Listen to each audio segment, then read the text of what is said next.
Welcome to the Blow Up the Blueprint podcast, where it's all about how to use creative thinking in your business for a standout brand.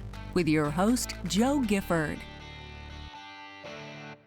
Hi guys, it's Jo Gifford here. Welcome to episode 15 of the Blow Up the Blueprint podcast. Today, I'm so excited to be sharing with you this interview with my dear friends, Peter and Seema from Tap Into Flow. We have a really excitable discussion which looks into exactly how the flow state helps you dream bigger and be more productive. Some key examples of how Seema and Peter have applied flow, not only to their lives, but to the lives of their clients, and how they are now taking flow on the road as they speak to me from their RV van in Italy. They are literally the examples of living the dream. There is so much gold dust in here, guys, that I know you will really enjoy this episode. So on with the interview with Seema and Peter. Do let us know what you think.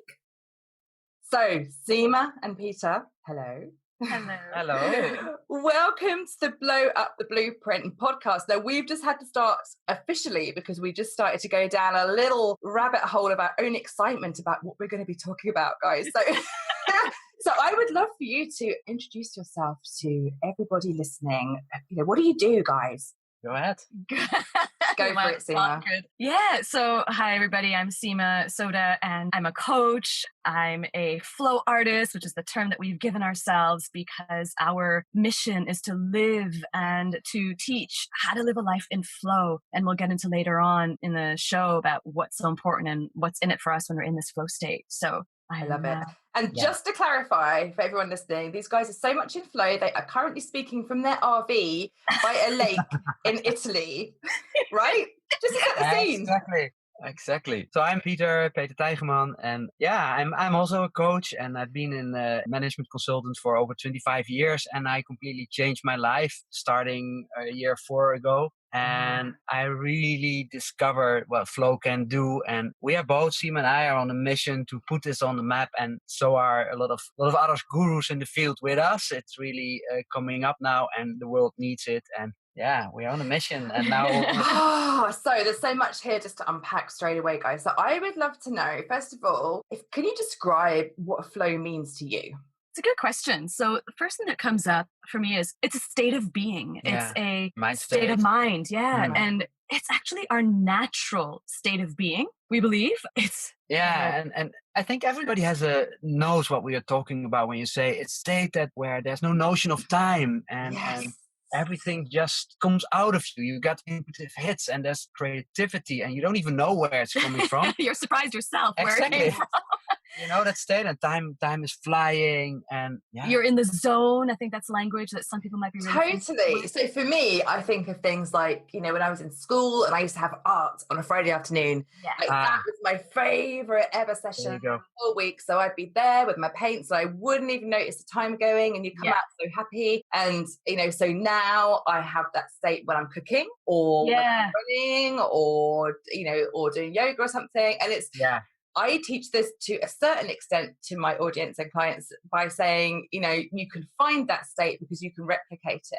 And you can, as we're going to dive into with you guys, there's like so many benefits from being in that state. So Peter and Seema, Peter particularly, how did you go from 25 years of management consultant stuff into being a flow artist in your RV? If you could just explain how that works for us. And before Peter answers that, let's add plus a background in engineering. Like he's left brain. Yeah, I'm totally left brain. And it's I think it's following your guts. I started, we call it when we enter the zone of excellence. You're really good in the things you do, and the whole system and the people around you try to keep you there. Yes.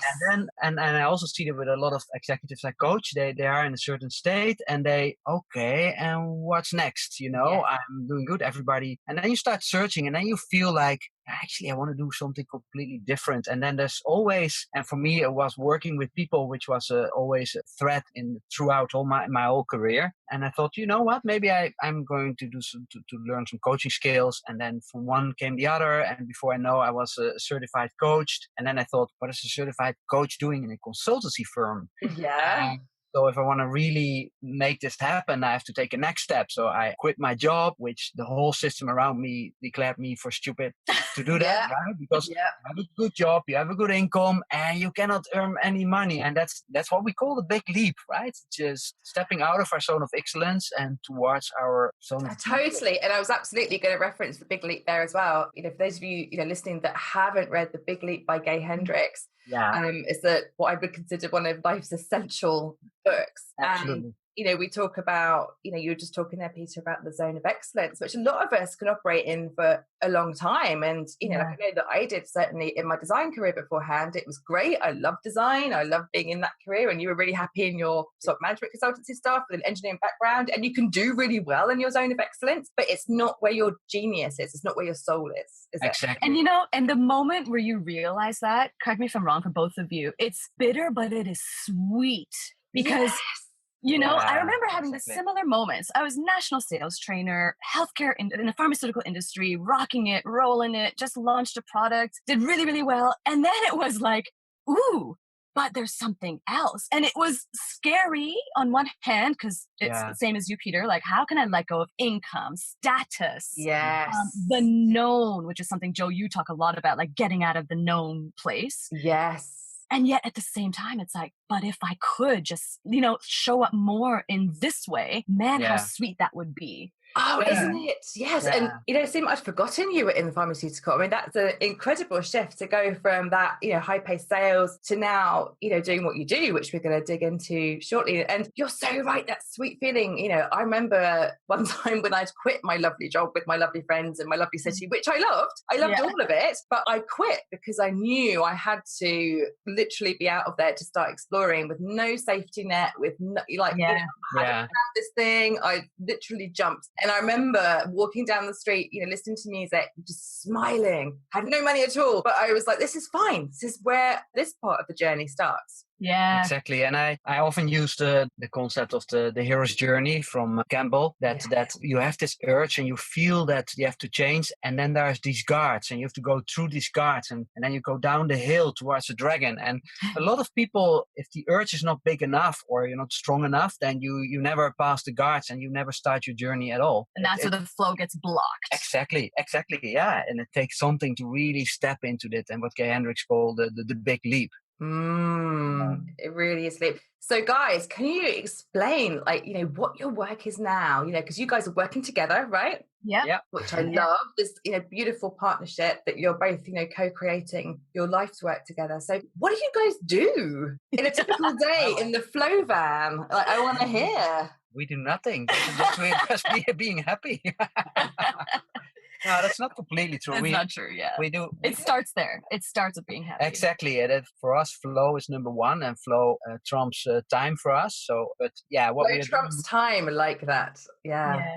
We both have our individual, still our coaching practice. Yeah. Meaning we have our individual clients, and we have calls from the van. So we try to plan it in a way that we don't have to call at the same time. But, the space is limited here, and so we both have our coaching clients, and we've got a lot of the work we're doing now is also in the online world, just much like yourself. And we've got programs out there. So one of the programs that literally poured out while in the flow state. The whole program was designed as our Tap into Flow program. So it's that program that helps us move from, the place of what we talked about earlier, how we all were in our old jobs. So in our rational mind, in our beliefs system that are keeping us stuck, in the dragon slaying phase, and slowly by noticing moments that we are in flow, by dreaming again, which we have to come back to your question, how did we end up in a van? Because you were a big we're going to need to tell people how that happened. And we're going to fix that, aren't we? Yeah, absolutely. But get people dreaming again. And that's one of the biggest places of flow I think we notice with our clients, that they've just kind of stopped. And the reason why we relate that to flow is if you're no longer dreaming, then you're pausing the flow of your desires. You're pausing the flow of your wants, of your thoughts, of your, and that's not a life full lived, we don't believe. And it doesn't have to be that way. So coming back of what we are doing in the van is knowing this. We really start our morning rituals. And for me, that could be a run or a swim in the lake or wherever we are. And for me, it's meditation or morning pages. I love morning pages to cleanse the mind. So one of our mottos is mornings are for cleansing, cleanse the flow pipes, so to speak. So we really take the time to get into that flow state. And from there, we work on our online programs where Seema's more pulling the marketing side, and together we create the content. And I love to work on the back end. It's my engineering background to be creative there, creating the websites and membership sites and all that kind of stuff. So you're creating content, you're tapping into what you need to do, and you're serving your clients and your audience on the road. Exactly. It's the epitome of being in flow. And I just, honestly, my heart just bursts with pride and with happiness for you both, because this is just such a beautiful illustration of living your dream. And I mean, I'm going to have you guys back on the show several times because there's so much to have here. And I want to talk about as well, so that leap that you made to live in the van, right? So we have known each other, Seema, probably for about 2 years or so in the online circles, right? Yep. And we've worked together on and off. And I was putting together some experimental ideation sessions at the start of the year. Where for those of you who know my work know that my content creation angle is always fueled, like everything I do is infused with creative thinking, which is why I adore what Seema and Peter are doing here, because flow and creativity are inherently linked, and we're going to delve into that. And so I was doing some ideation sessions with you guys, weren't we? And those sessions were creative thinking sessions. And we were doing some triggers based on films we'd watched, on books we'd read, on childhood toys, all sorts of stuff. We had a ton of fun. And as part of these sessions, I was sending clients at the time, I was sending some tiny adventures so that in between the sessions, your brain would get used to creative thinking, which you guys were fully used to anyway. You were open all the way. And one of these adventures was to take a different route home. Is that right? Your adventure was to do something different. Right. So what happened? And we had our own interpretation of that. So the initial goal, so this is brilliant, you guys. First of all, this work that Joe's talking about is brilliant. Like, you say that we're open to it, and I gotta say the angle that you came from was so easy and effortless. I think that's why we took it on so well. But this beautiful thing. So here you are, you're saying to us, all right, guys, this weekend's adventure is to do something different. At the same time, we're in module 2 of our round. We're doing a live round of the Tap into Flow program, and it was about vision boards and dreaming. Okay.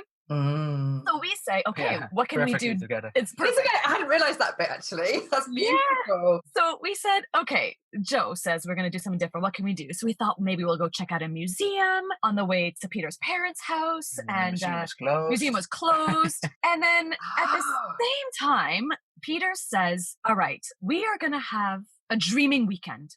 And I said, what's that? You want to share, Peter? Yeah. So Dreaming Weekend is inspired by how Disney creates his products. Yes. That's only place for dreaming. No saboteurs, no restrictions in time, resources, or whatsoever. Just dream. Yeah. Just dream. Wouldn't it be nice if? And so we thought, okay, so how can we combine what Joe has given us and this? So Peter says, okay, you know what we're going to do on the way to our parents' house, to his parents' house? We'll not take the same highway. Let's just take a detour, and perhaps we can stop off in a neighborhood where we might want to live next, because that was one of our dreams. Like, let's have a different house. Yeah. Okay. So that's what we did. And we definitely found some nice houses, but we looked at each other after 10 minutes and we were not really excited. And, right. It was flat. Yeah, it was flat. This. Okay, we need to pump it up now. So, and then from there we did one of our exercises. Okay, what is it we don't want? Oh, exciting. And I was driving, and Seema took out a paper, a notebook, and started jotting down what we don't want, and from there what we want, and that really accelerated, right? And one thing led to the next. Created an enormous momentum, and then one thing leads to the next. One of the top feelings that we were after, because that's our key, like figure out what are the feelings that you want. And top for us was freedom, adventure, and I think we had this feeling of newness or something. Yeah, and exactly. And there was. And so Peter says, all right, so we're just dreaming, right? I was like, yeah. We're just dreaming. He Just says, dreaming, no biggie, no like pressure. getting permission to not be realistic, right? Let's rent out the house, get a camper, and go travel for at least half a year. Right? I mean, And just so- dreaming.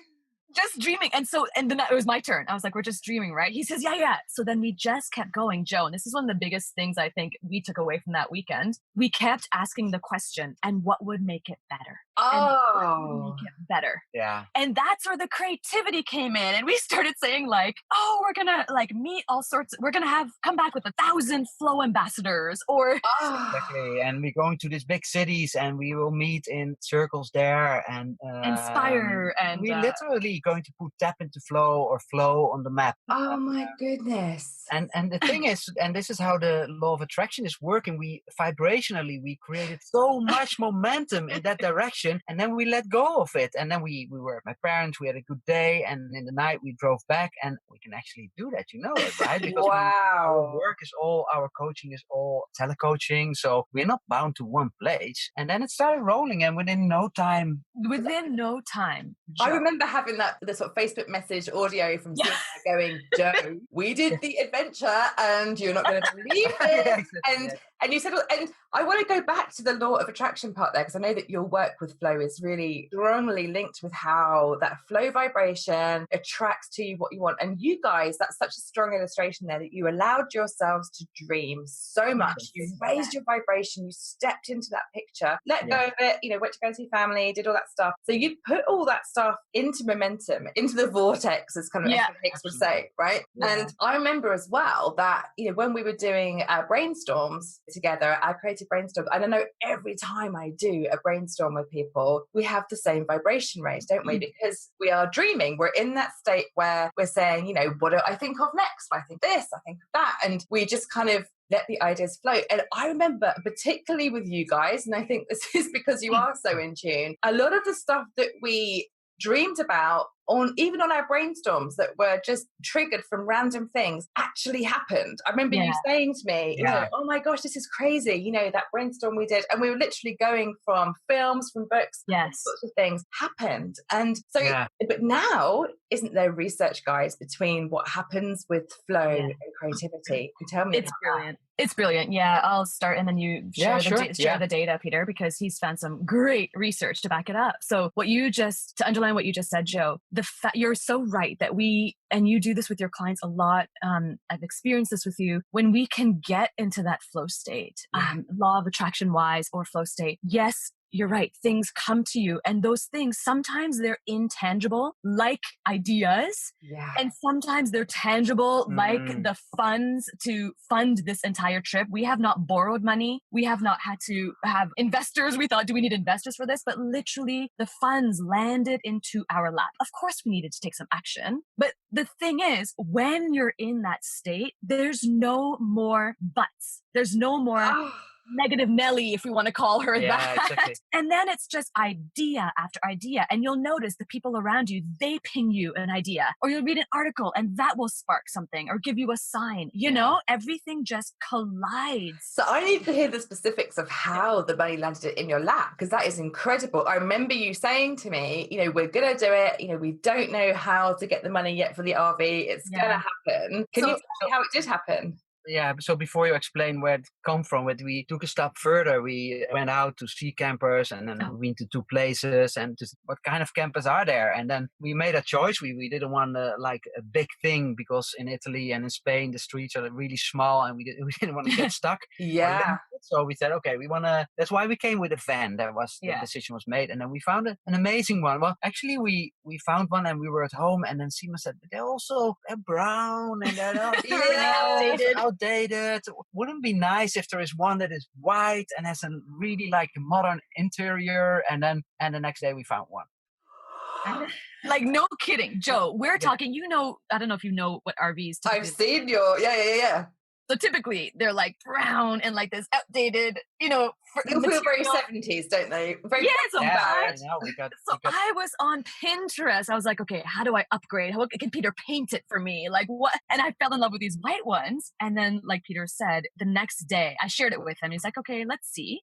The next day we walk into, and on the lot was the one you saw before this exactly. thing. Beautiful white interiors, dark chocolate brown cabinets. And again, that's the key to just dreaming and saying, And let go. maybe it's possible. Yeah. Wouldn't it be nice?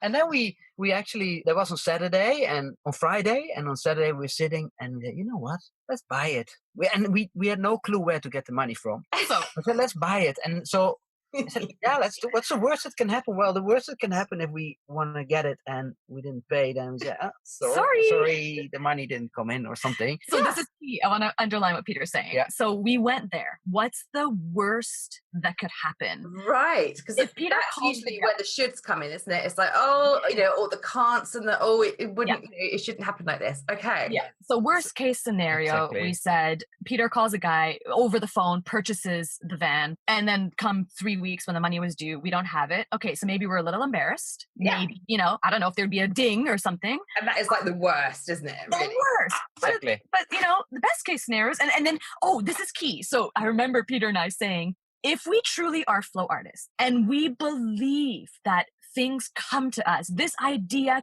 came to us through a flow state, which means it's meant to happen, then we've got to test ourselves. We've got to trust. Exactly. And then Peter purchases. I stepped on the motorbike, went there, signed the agreement, and came back, and I said, we did it. We have a camper. Okay. So we celebrated, we jumped up and down, and my sister was visiting, and we high-fived, and they were like, right, so the money. We have 2 weeks. So wow, okay, yeah. So you went there, you signed the thing, and you had 2 weeks to actually get the cash. Or 3 weeks, I think. Yeah, 2 or 3 weeks. So here we are, paper in hand. We've purchased this van. Where do we get the money from? Now, this might trigger some people, so I'm just going to say that up front, because we have grown up in a society where we've been taught to save for retirement. Okay. Right. So we explored a lot of different options. First, we thought, okay, do we get a secondhand? No, so Peter purchased it by this point. So we said, okay, should we get investors? We talked to a couple of our cousins who are in the investment field, and they gave their tips, and they said, you know what? Probably we don't think you'd want to go that route because forever on this trip, it'll be hanging over your head. Okay, cool. We talked to my dad, and he had talked about, hey, perhaps you want to sell your house and then take the income from there. Part of it, buy a new house. Part of it, you put into the camper. All right. So that's an idea. So we're in idea gathering phase, right?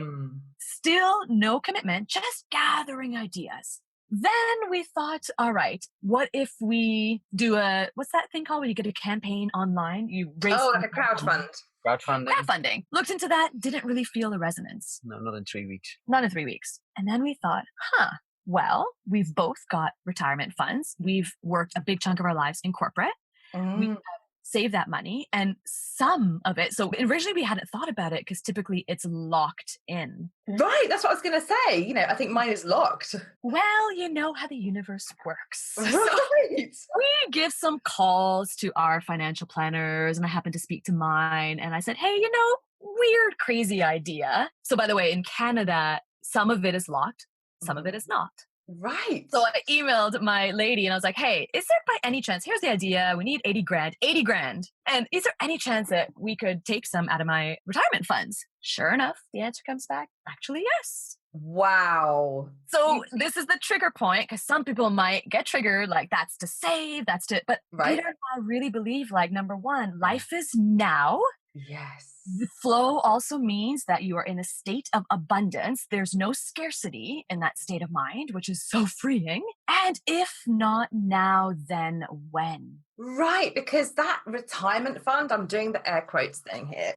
We save it all until we're like 70 odd, and then we might not have exactly. We might not even be here. And so, I love the fact that you guys went, right, do you know what? We saved it. It's there. We didn't even know that was possible. You explored loads of other ideas, and it came. Oh my gosh. And this is the magic. There's something magical for our audience, your audience, to know that when you get into the flow state, and I think this is a good point for Peter to get into the data, when ideas come from there, trust that it came through you and it is meant to happen. And all what Esther calls the cooperative components, they will line up. Yeah. And the trust in that is huge, isn't it? Because I know myself, often I'll be dreaming really big and then I might stop. And then if the doubts come, then you're noticing the lack of the thing rather than the possibility of it, aren't you? Yeah. And for the people who want to start in this, also in our course, we don't start in manifesting a camper on the first day. Start with something that it's not really important whether you manifest it or not, because then detachment is a really important cornerstone in our model for flow. Otherwise you get too detached to the outcome and then you're in the way of letting it emerge. That's not going to work. So you have to build up that trust. Let's start with I want to manifest a blue butterfly. I think Pam Grout does a lot of this. Yes. It's brilliant. I remember doing the E-squared book and I was seeing purple feathers everywhere for days. And I was like, okay, universe, I get it. That's brilliant. But what did that do for your belief? Oh, I think that when you start small with something like that and you see the proof, you're like, yes, I am in tune with the universe. And I think that this is quite an interesting one, because I was having this thought yesterday around dreaming big, because you guys have dreamt what I would say is really big. Like you allowed yourselves to dream and you've allowed yourselves to step into that. Do you think that people should dream enormously right out from the gates, or should we dream bigger from where we are right now and step into it and bigger again? How do you feel we should set those goals around how big life can get?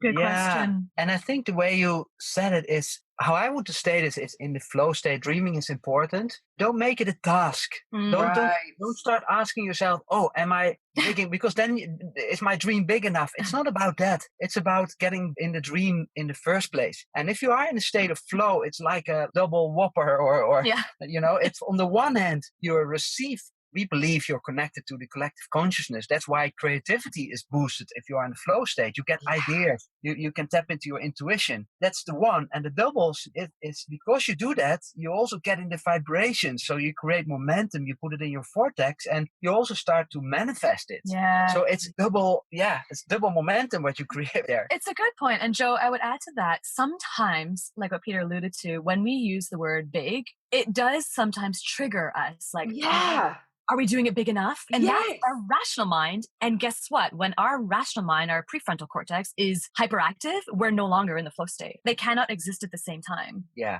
That's your rational mind. And so it's almost like eliminate the word big and just dream. And I will share with you, this dream was not in my reality, was not in any of my dreams on any flow board that I've done or vision board that I've done for the past 30 whatever years. And that's because there was no pressure. So the tip I would give the listeners is anything you need to do to alleviate the pressure. If it illuminates you to think, oh, I'm dreaming big, then okay, go for it. But if you feel like when you say the word dream big, you feel resistant, you feel tight, you feel your inner critic coming up, let go of that word. Yeah. If it becomes a shoot, then you're in the way of letting things happen. And that's a flow blocker. I'm totally guilty of that. I'm gonna put my hands right up, because I'm totally guilty of kind of almost making dreaming big a task, right? Of having it almost like on my Trello board, right? Okay, it's time to meditate and dream today. Then it's like, okay, pick it up. That is so not what being in the flow is. No, exactly. And the other day we had a chat with someone who asked us, but I'm so happy in this moment. Why do I need to have a big dream? And it's not about having a big dream. You get, even if you, like this morning, I sit out here in the sun and I look at the trees and I'm really happy. And then my dream could be like, imagine that every morning I can do this. It's not a big dream, but it's connecting to the feelings you're after. And that's the most important part. And sometimes you want to dream big. The other day, Seema said, look, this is the island of Richard Branson. And I want to be invited there. And I said, you know what? I want to have an island like that.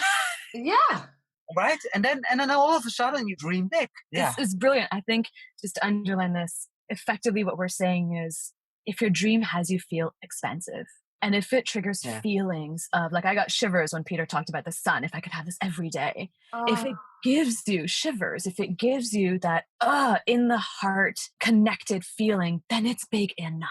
Yeah.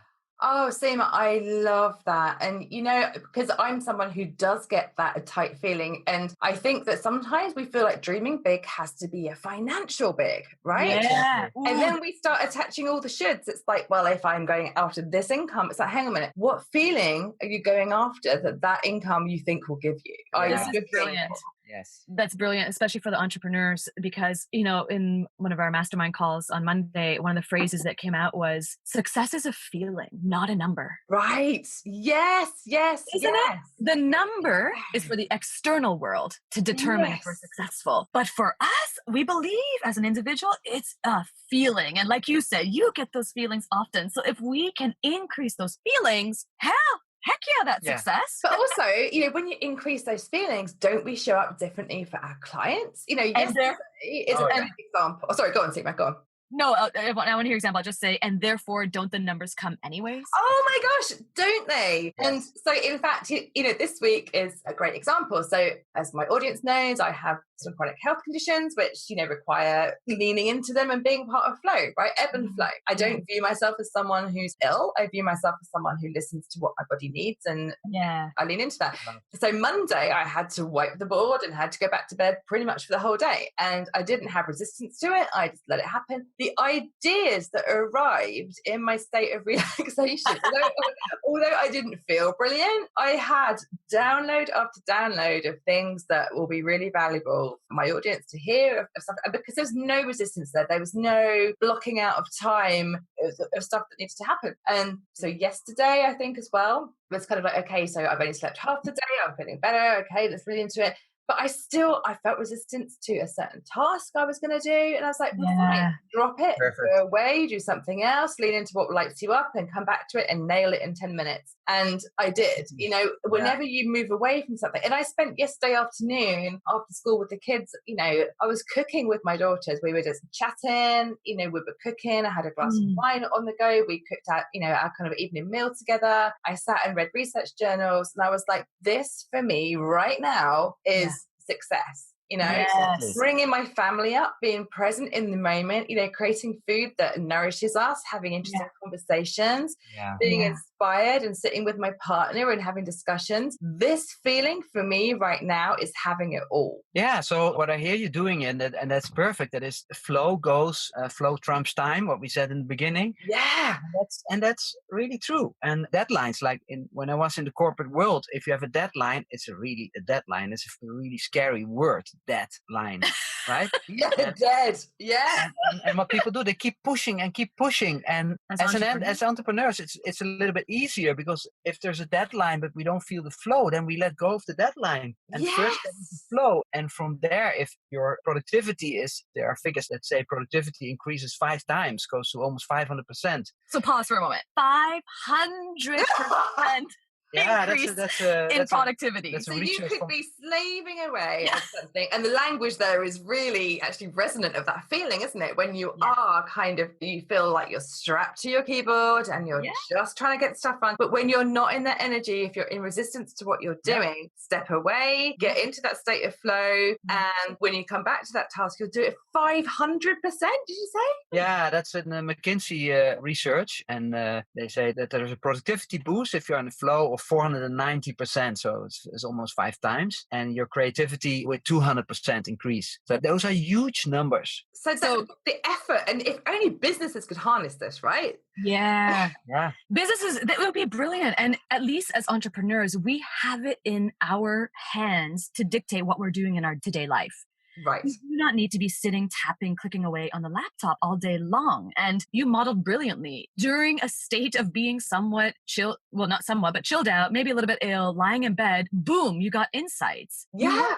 It wasn't a task. Creativity is not I don't know if creativity is a skill. I think it's a state of mind as well. Totally. And, I'm mindful of, there's another time when I think I got to Friday and I had a ton of work, was building up, and I was feeling resistant to it. I was feeling resistant to doing all the stuff. And I think I remember telling you about this, Seema. I got on my bike and I put my laptop into my backpack, and I cycled around, because, where I live, I have all these countryside paths and rivers, and it's beautiful. And I took myself out on a bike tour for the whole day, with a podcast in my ears. And I stopped off at various coffee shops, and kind of every time I stopped, I'd been inspired to kind of do 20 minutes of the task. And then I'd get back on my bike and I'd listen to something else. I'd, have some ideas come. Okay, cool. Stop again, do the task.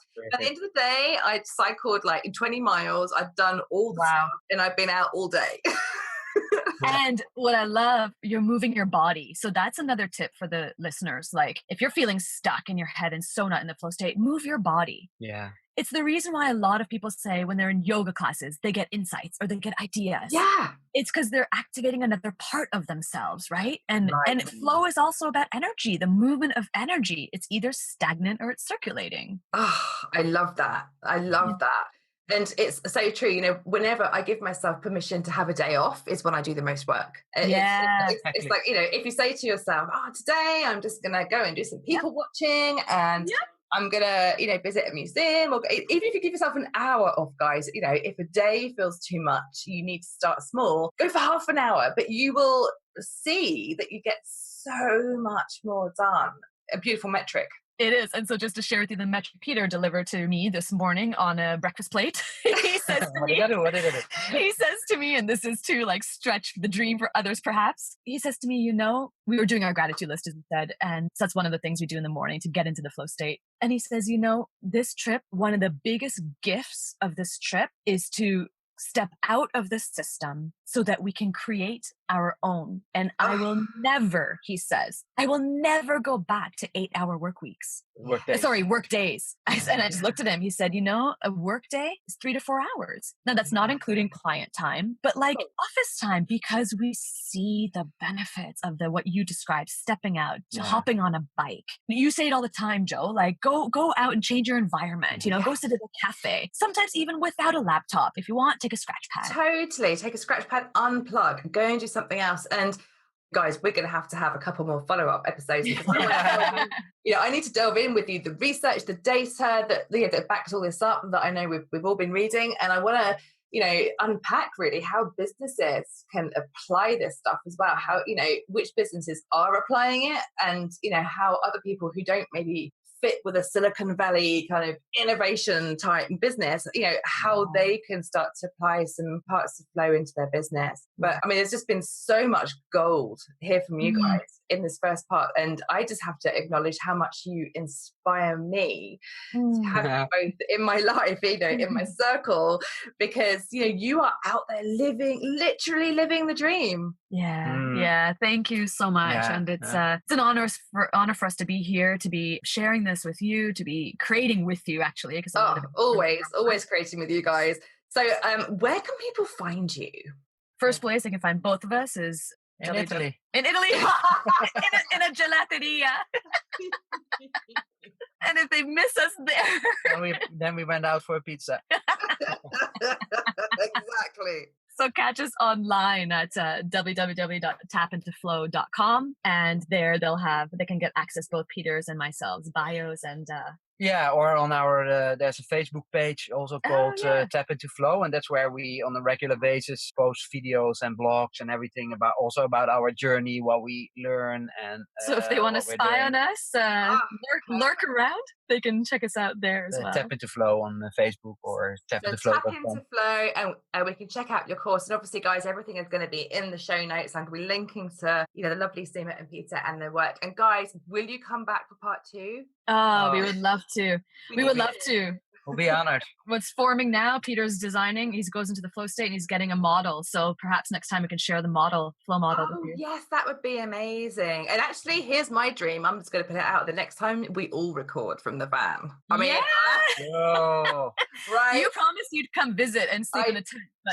I need to come on this flow trip with you. So that is my dream. And that is what I'm dreaming up for next. So that is my promise to you guys, that I will be recording with you from your RV for the next time round. Oh, that's brilliant. Maybe in Naples or in Sicily. I mean, I'm open to ideas, I'm open to ideas. I love it. Thank you so much for being on the show. So guys, if you're listening, please check out the work, the amazing work of Seema and Peter. And if this has inspired you, then, leave us a comment, let us know, what's inspired you to take action and how you're going to start dreaming and applying flow into your life. Seema and Peter, thank you so much. Thank you. You're welcome. Thank you, Joe.